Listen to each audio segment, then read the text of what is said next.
রাত পোহালেই রাজ্যে প্রথম দফার পঞ্চায়েত ভোট। তার আগে সম্পূর্ণ প্রস্তুত পাথারকান্দি সমজেলা।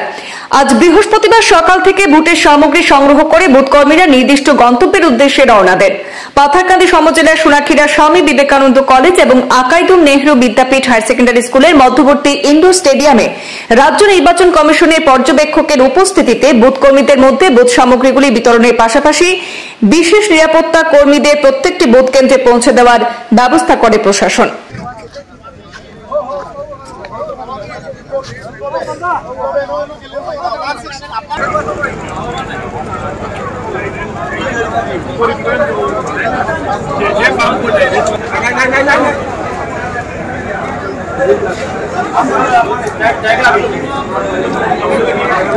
এবার প্রথমবারের মতো পাথারকান্দি সমজেলা প্রশাসন বৃহত্তর এই সমষ্টির অধীন 4টি জেলা পরিষদ এলাকার অধীন মোট 245টি বুথ কেন্দ্রে অবাধ এবং সুষ্ঠু নির্বাচন সম্পন্ন করতে ব্যাপক প্রয়াস চালিয়ে যাচ্ছে।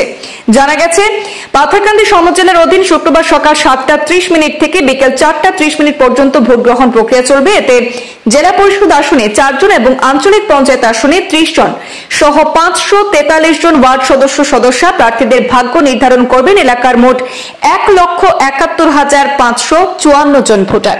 এর মধ্যে রয়েছেন 87,016 জন পুরুষ, 84,535 জন মহিলা ছাড়াও রয়েছেন 3 জন তৃতীয় লিঙ্গের ভোটার। পাথারকান্দি সমজেলায় পঞ্চায়েত নির্বাচনকে সুষ্ঠু এবং নির্বিঘ্নে সম্পন্ন করতে প্রস্তুতি সম্পন্ন রয়েছে। এমনকি যে কোনো অপ্রীতিকর ঘটনায় পুলিশ যাতে দ্রুত ঘটনাস্থলে পৌঁছে যেতে পারে সেই উদ্দেশ্যে নিরাপত্তা ব্যবস্থা জোরদার করা হয়েছে। ভোটের দিন ভোটারদের নির্ভয়ে ভোট প্রদান করতে প্রশাসন থেকে আহ্বান জানানো হয়েছে।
Iya.